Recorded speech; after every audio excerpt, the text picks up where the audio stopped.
201 இடத்துல ஜெயிச்சிருவங்க கன்ஃபார்மாக சொன்னாங்க. ஆமாம், கருத்து கணிப்பில் சொன்னாங்க. அது அப்படியே ரொம்ப சீனரி ஆகி போச்சு. அதாவது சீனரினா காட்சி ஆயிடுச்சு.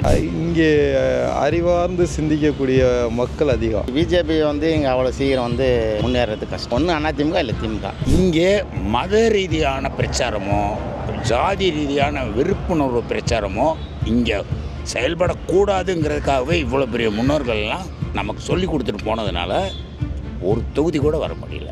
அது மாதிரி பிஜேபி இந்த நாட்டுக்கு ஒரு தீய சக்தி. இன்றைக்கி நாட்டை ஆள்வதற்கே தகுதி இல்லாத ஒரு கட்சி. அவங்க மதத்தை வச்சு பண்ண பார்த்தாங்க. அவங்க மக்களுக்கு செஞ்சுருந்தா கண்டிப்பாக யூபியில் வந்திருக்கலாமே. அதுதான் இப்போ அவங்க புரிஞ்சுக்கிட்டாங்க இல்லையா. அதுதான் நம்ம இது தமிழ்நாட்டில் ஆல்ரெடி நம்ம புரிஞ்சுக்கிட்டோம். அதனால் நம்ம வரவிடுறதில்லை. பொதுவாக வடநாட்டு மக்கள் சிந்திக்க மாட்டேங்கிறாங்க அப்படிங்க நம்ம பொதுவாக நினச்சிக்கிட்டு இருந்தோம். இப்போது கொஞ்சம் சிந்திக்க தொடங்கியிருக்காங்க அப்படின்னு கொஞ்சம் அந்த வகையில் கொஞ்சம் சந்தோஷமாக இருக்குது. டைலாக் சேனல் நேயர்களுக்கு வணக்கம். ஆனால் பிஜேபி தமிழ்நாட்டில் தொடர்ந்து தோற்கடிக்கப்பட்டுட்டே இருக்குது. எதனால் தமிழ்நாட்டில் பிஜேபி எந்த இடத்தையுமே பிடிக்க முடியல அப்படின்றத மக்கள்கிட்ட கேட்டு தெரிஞ்சுக்க போகிறோம். ஏற்கனவே பார்த்தது இது இப்படித்தான் நடக்கும்ங்கிறது எங்களை மாதிரி ஆளுகள்லாம் தீர்மானித்தது தான். 40க்கு 40. இந்த தேர்தலில் மட்டும் இல்லை, எந்த தேர்தல் வந்தாலும் எத்தனை தேர்தல் வந்தாலும் பிஜேபி தமிழ்நாட்டில் வர முடியாது, வரக்கூடாது. திமுகவை ஜெயலலிதா அம்மா இருக்கும்போது ஒரு தடவை சொன்னாங்க தீய சக்தின்னு. அது மாதிரி பிஜேபி இந்த நாட்டுக்கு ஒரு தீய சக்தி. இன்றைக்கி நாட்டை ஆள்வதற்கே தகுதி இல்லாத ஒரு கட்சி. பிஜேபி வேணான்னு சொல்லிட்டு தான் மக்கள் ஓட்டு போட்டிருக்காங்க. ஆனால் மூன்றாவது முறையாக மறுபடியும் அவங்களே ஆட்சி அமைக்கிறாங்க அப்படின்னா அதுவே ஒரு தர்மத்துக்கு எதிரானது. ஆட்சி அமைக்கிறதுலேருந்து விலகி இருந்தால் நல்லது. ஆனால் நரேந்திர மோடி அதை செய்ய மாட்டார். ஏன்னா ருசி கண்ட பூனை இல்லையா. அடுத்த எம்எல்ஏ எலெக்ஷன் வரும்போது 2 வருஷம் கழிச்சு எப்படி மாற்றம் வரும்னு சொல்ல முடியாது. இப்போ தான் அதிமுக எல்லாம் ஒன்றா சேரலான்னு இப்போ தான் முடிவு எடுத்துனுங்கிறாங்க. அவங்களுக்குள்ளே பேசினுங்கிறாங்க. அவங்களாம் சேர்ந்து ஒன்றா சேர்ந்து அவங்க ஒற்றுமையாக இருந்தாங்கன்னா அடுத்த வாட்டி கொஞ்சம் மாற்றம் வரும்.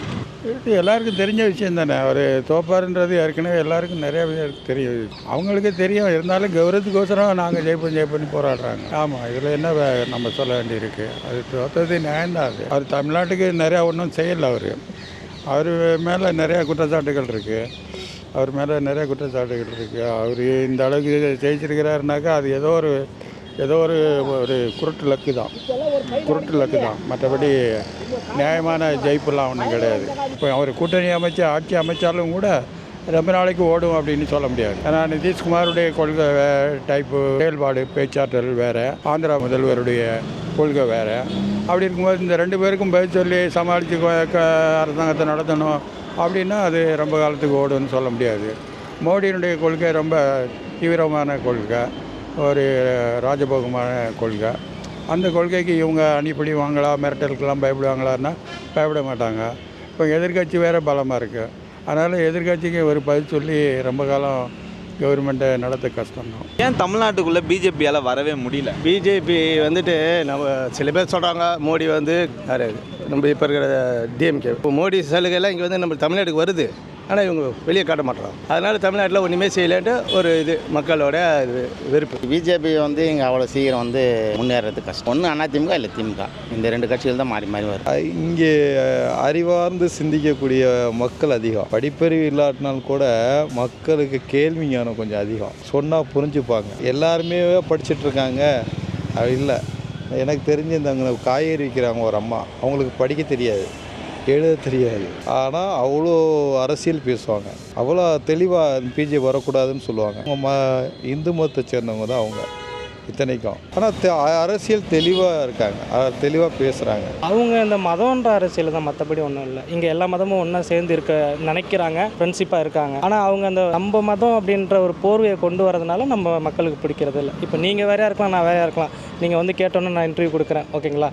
இதே ஸோ அப்படி நான் சொல்ல வரேன். நம்மளுக்குள்ள ஒரு ஒத்துமை இருக்குது. அது மத அரசியலாக வரப்போ அது நம்ம பிரிவினையாக வரும். அதனால தான் ஏற்றுக்கிறது இல்லை. இது மிக மிக சுயமரியாதை மண். இதில் தந்தை பெரியாரில் இருந்து அதுக்கு முன்னால் இருந்த நீதி கட்சிக்காரங்களில் இருந்து இங்கே மத ரீதியான பிரச்சாரமோ ஜாதி ரீதியான விருப்புணர்வு பிரச்சாரமோ இங்கே செயல்படக்கூடாதுங்கிறதுக்காகவே இவ்வளோ பெரிய முன்னோர்கள்லாம் நமக்கு சொல்லி கொடுத்துட்டு போனதுனால ஒரு தொகுதி கூட வர முடியல. நம்ம ஓன் ரத்தத்துலேயே அப்படி தான் இருக்கும், நான் குங்குமப்பட்டு தான் வச்சுருக்கேன். ஆனால் நான் இந்துன்னு அந்த இந்து கிடையாது. என் கடவுளுக்கு மட்டும்தான் நான் பக்தன். மற்றபடி மோடிக்கு இது கிடையாது. பிஜேபிக்கு இந்து கிடையாது. நான் கடவுளுக்கு பக்தன், அதனால நான் பொட்டு வச்சுருக்கேன். இன்னும் அழியாத பொட்டு வச்சுருக்கேன். இது ஃப்யூச்சர்லேயும் பாரதிய ஜனதா வந்து வராதுன்னு வராது, தமிழ்நாட்டில் வந்துக்கிடாது. ஏன்னா தமிழ்நாட்டில் அவங்க உண்மையான ஒழுக்கமான பேச்சுக்களை இல்லையே. யார் ஒருத்தருமே யோசிச்சு பாருங்கள், அவருங்க பேசுகிறது உண்மை ஒழுக்கம் இதெல்லாம் இல்லவே இல்லை. அவங்க சிறு தொண்டர்களுக்கு கூட அவங்க கட்சி தலைவர், சிறு தொண்டர்கள், ஒர்க்கர் யாருமே நேர்மையாக பேசுகிறதே இல்லை. எல்லாம் அடாவடி பேச்சு, மாறுபாடாக பேச்சு. இன்றைக்கு கூட டிவியில் இவர் அண்ணாமலை பேசுகிறாரு, அதாவது இந்த கிரிக்கெட் மைதானத்தில் இந்த மாதிரி தான் ஃபைட் பண்ண சொல்லியிருக்காங்க எங்கள் மேலிடத்தில், அப்படி தான் நான் ஃபைட் பண்ணுவேன், அதே பக்கத்தில் தான் செயல்படுவேன், யாரையும் அனுசரித்து போகணுன்ற அவசியம் எனக்கு இல்லை அப்படின்றாரு. அப்போ எப்படி இப்போ ஒரு மனுஷன் இருந்தாங்க, இன்னொரு மனுஷன் அனுசரணை வேணும். அதே போல் ஒரு கட்சின்னா இன்னொரு கட்சியை பக்குவமாக பாலிசாக தான் பேச முடியும். எடுத்தங்காவத்தன்னு பேசக்கூடிய அளவுக்கு அவர் இருக்கார். கருத்து கணிப்புங்கிறது கருத்து திணிப்பு தான். அது 401 இடத்துல ஜெயிச்சிரும்னு கன்ஃபார்மாக சொன்னாங்க. ஆமாம், கருத்து கணிப்பில் சொன்னாங்க. அது அப்படியே ரொம்ப சீனரி ஆகி போச்சு. அதாவது சீனரினா காட்சி ஆயிடுச்சு. இல்லாட்டி அந்த காட்சியை ஆட்டம் ஆடிக்கிட்டு இருப்பாங்க. இப்போ வந்து கூட்டணி கட்சிகளோட ஆதரவோட தான் அவங்க வரணும். அப்போ கூட்டணி கட்சிகள் ஆதரவையும் பார்க்கணும். ஆப்போசிட் வந்து அவங்களும் ஈக்குவலைசைஸ்டாக உட்காந்துருக்காங்க. அப்போ இவங்களோட அப்போசிஷனையும் ஃபேஸ் பண்ணணும். கூட்டணி கட்சிகளுடைய அலிகேஷன்ஸ், அவங்க இதை செய்யுங்க, இதை செய்யாதீங்க. ஏன்னா இந்த 2 பீரியட்லேயுமே அவர் வந்து யாரையுமே அவங்க அந்த சைடு அதர் சைடு. நம்ம தமிழ்நாட்டில் சென்ட்ரல் தமிழ்நாட்டில் உட்காந்து பேசிகிட்டு இருக்கோம். தமிழ்நாட்டில் 40க்கு 40 இப்படித்தான் எப்போதுமே. அயோத்தியில் வந்து ராமர் கோயில் கட்டினாங்கல்ல, ராமர் கோயில் கட்டின இடத்துல 5 இடத்துலையுமே வந்து பிஜேபி வந்து தோற்று போயிருக்குல்ல. அதிசயம் ஒன்றும் இல்லையா, அதிசயம் ஒன்றும் இல்லையா, அது நடக்கிறது தான். அது நம்ம ராமர் கோயில் ராமங்களுடைய தூரத்தில் இருந்து பேசுகிறோம். அங்கே இருக்கிறவங்களுக்கு அது சாதாரணம். அங்கே மதவாத பிரச்சனை அப்படின்றதுனால அந்த ஏரியாவை ஜனங்கள் ஓட்டு போடல, அவ்வளோதான். அதனால் இவங்க இந்த மதவாதத்தில் நிறைய இடங்களில் புரிஞ்சுக்கிறாங்க. அதுவும் இல்லாத இவங்க எதுக்கும் பயப்படாத அளவுக்கு யாருக்கும் இப்போ நடந்த 5 வருஷம் 10 வருஷமாக யாருக்கும் பதில் சொல்லாமலே வாழ்ந்துட்டார். பத்திரிகையாளருக்கு கூட மோடி பதில் சொல்கிறதில்ல. இப்போ வரக்கூடிய நாளில் ஒவ்வொரு நாளும் அடுத்தவங்களுக்கு பதில் சொல்லிகிட்டே இருக்கணுமே. அப்போ பிஜேபி வந்து தோற்று போயிட்டாங்க. இப்போ அவங்க 2 பேரும் கை கொடுக்கலன்னா இவர் வரவே முடியாது, ஆட்சி அமைக்கவே முடியாது. இப்போ மதத்தை வச்சு அரசியல் பண்ண இனிமையாவது அந்த புரிதல் அவங்க அந்த கட்சிக்கு வந்ததுன்னா நாடு நல்லாயிருக்கும், அந்த கட்சியும் வளரும். அந்த கட்சி வளரணும் அப்படின்னா இந்த மாதிரியான கொள்கையை, இந்த மாதிரியான இதை விடணும். பொதுவாக வடநாட்டு மக்கள் சிந்திக்க மாட்டேங்கிறாங்க அப்படிங்கிற மாதிரி நம்ம பொதுவாக நினச்சிக்கிட்டு இருந்தோம். இப்போ அது கொஞ்சம் சிந்திக்க தொடங்கியிருக்காங்க அப்படின்னு கொஞ்சம் அந்த வகையில் கொஞ்சம் சந்தோஷமாக இருக்குது. அயோத்தியில் வந்து ராமர் கோயில் கட்டியிருக்காங்க. ராமர் கோயில் கட்டின இடத்துலேயே வந்து பிஜேபி வந்து தோற்று போயிருக்கு. காஞ்சிபுரம் சங்கராச்சாரிய அவங்க குரூப் இருக்குங்களா, அவங்களே சொன்னாங்க சரியான முறைப்படி அந்த சாமி வந்து முடித்த பிறகு தான் கோயிலுக்கு கும்பாபிஷேகம் பண்ணும். அரைகுறையாக பண்ணால் அது ஒரு குறை இருக்கும். அது ஒரு தப்பு இருக்குது. அதனால தான் மெயினாக அங்கே வந்து அவசரமாக பூஜை இது கோயிலை கட்டி பூஜை பண்ணிட்டார்.